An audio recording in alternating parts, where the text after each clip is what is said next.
All right, y'all, we are back.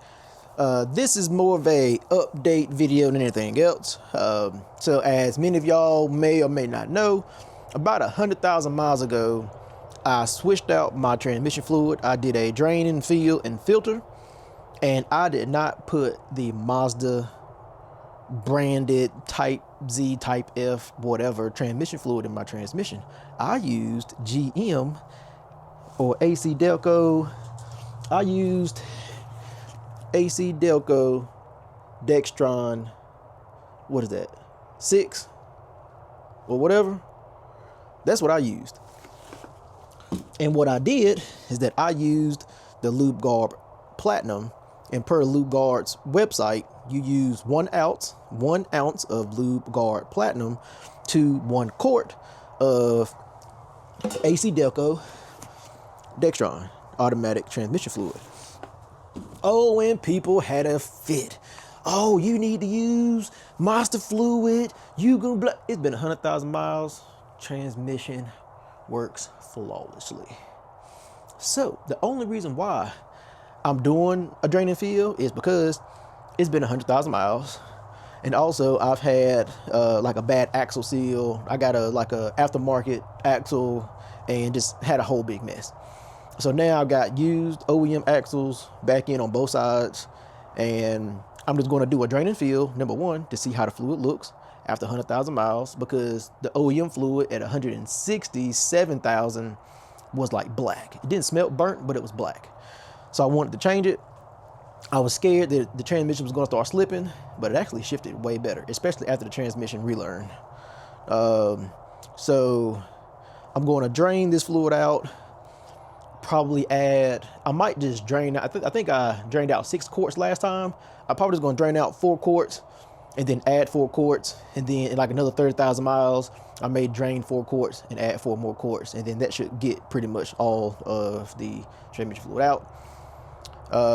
So yeah, let's get it drained out. Let's take a look at it and let's see how it looks, because people don't like going from the status quo, but hey, it's worked fine for me. So that must mean that Lubeguard must know something that we don't know.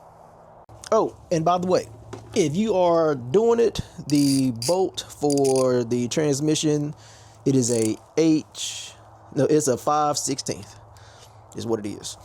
And then you have where's my light? You have a 10 millimeter bolt that goes right there. And that's going to be your transmission feel and check. So, do I got somewhere to stick this? So if you pull this out, the 10 millimeter bolt will be there, and then you have your check and your feel right there. And I already took the bolt out. The 10 millimeter bolt is right here. So FYI, 10 millimeter, and then a 5/16 for the hex on the transmission pan. I got a whole video on doing the drain, the filter, and the fill. So this is going to be just a little update video, because, you know, let you know if you want an alternative, I got one for you. Oh, put that in a little tight. Can I get y'all down here?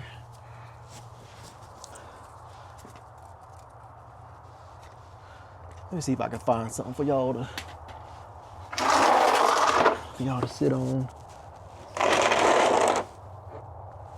Oh yeah, it's pretty solid there.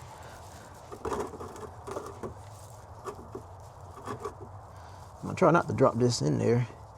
It ain't gonna make no difference if it do or if it doesn't. Yeah, I'm probably gonna drain out maybe 4 quarts.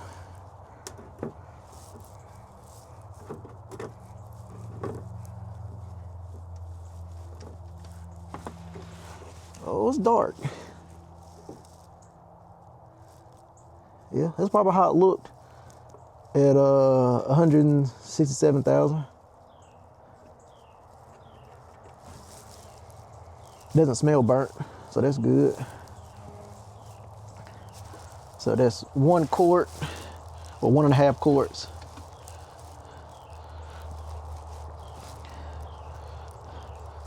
That's 2 quarts.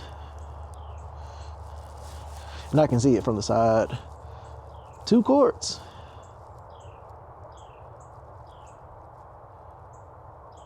Huh.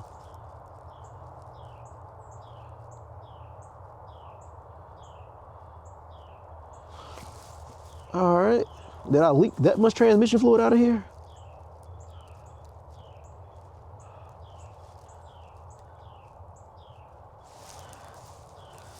It's about the same color as oil. 2 quarts, not even 2.5. I was a little low on transmission fluid. I didn't think I leaked that much out. But evidently I did.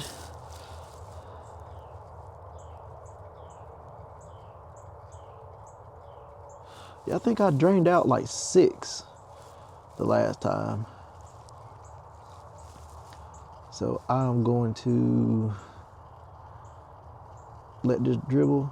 But you know what? That 6 was including when I dropped the pan and the filter as well. So I might not get that much out because you probably got way more residual in there. But I still figure more than 2.5 quarts would have came out.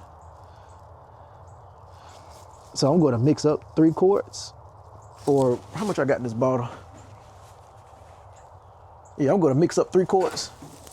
Maybe put like 2.5 in, and then later on, if I need to, after like a couple of days of driving, if I need to, I will add a little bit more.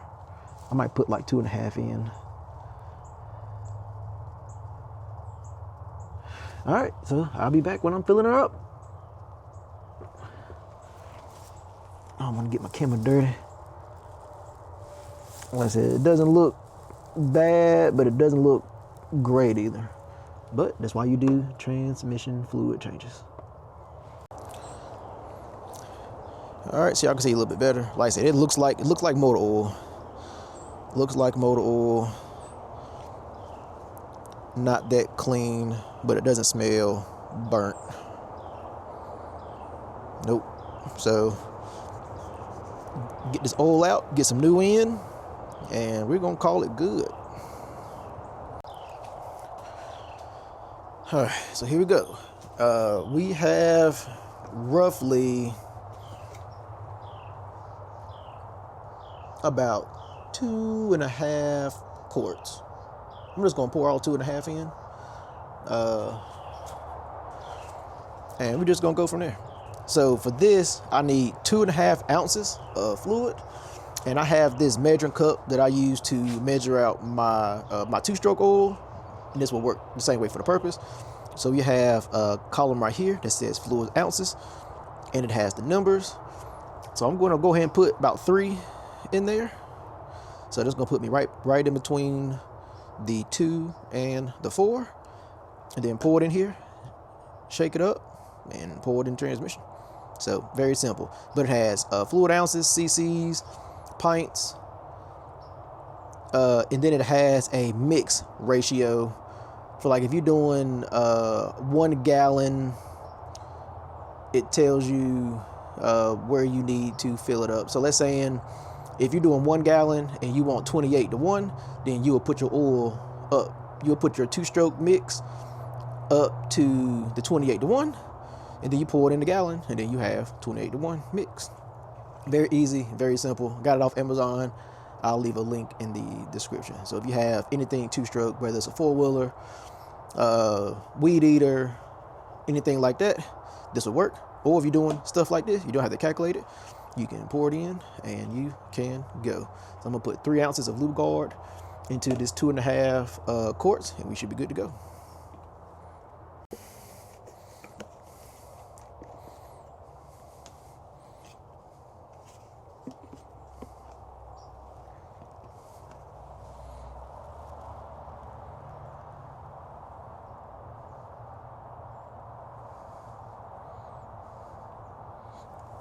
So that is a little over 2 ounces.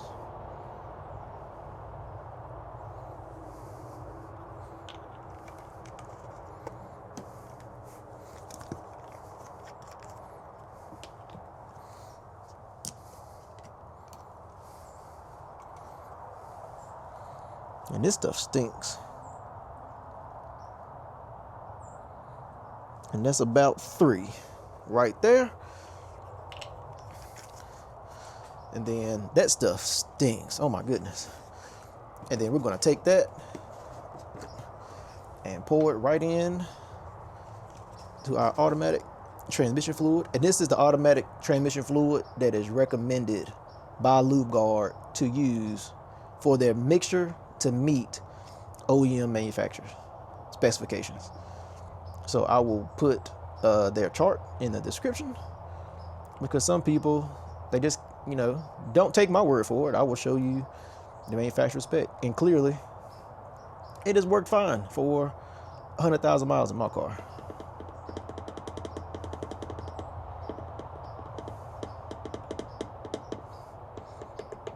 All right, that stuff stinks.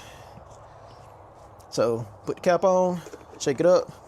I gotta find my funnel, because that hole on the transmission field is small. And then I'm gonna shake, shake, shake, shake, shake, shake, shake, gyrate, gyrate, gyrate, gyrate. Shake it like a Polaroid picture, shake it like a salt shaker. And we should be good to go. All right, it's starting to get cold outside. It was a decent day today. It was like 40 something. Oh, make sure my funnel clean. Make sure I ain't dropping no dirt in my 200 and almost 70,000 mile transmission. Give it one last shake. And let's see how much I can not spill. I'm making a pretty decent drop. Look at that nice pretty red transmission fluid. I do have the drain bolt in there, so that should be good.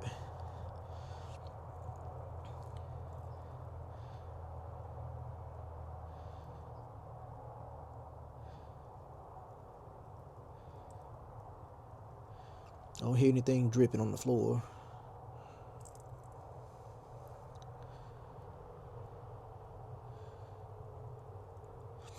I probably need to mix up maybe like another quarter of a quart or something like that in a couple of days. Put it in here. Just have to make sure that everything is topped off and ready to go.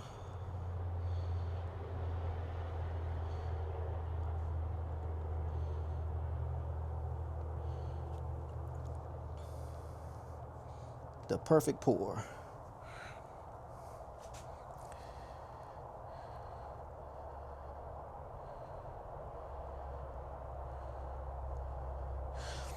All right, so I'm gonna finish this up, button it up, and might not go for a test drive tonight, but I'll bring y'all along so y'all can see the transmission still works just fine. I mean, I put 100,000 miles on it since the last one, so I think y'all realize that the transmission works just fine.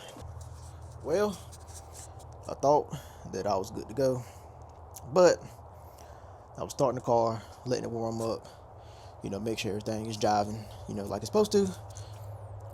And then I was like, let me look under the car and let me see if it's still leaking transmission fluid from the driver's side output.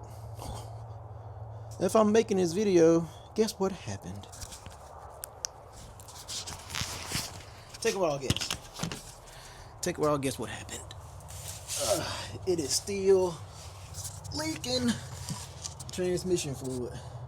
So now I'm going to order a transmission. Now I'm going to order a transmission output seal, and I get to drop the ball joint, take the ball joint out again, take the axle out, pull that seal out, put another one in. So let me go figure out. Let me go figure out the part number for this, and let me see if Amazon has it so it can be here in like, today's Sunday, so maybe by like Wednesday.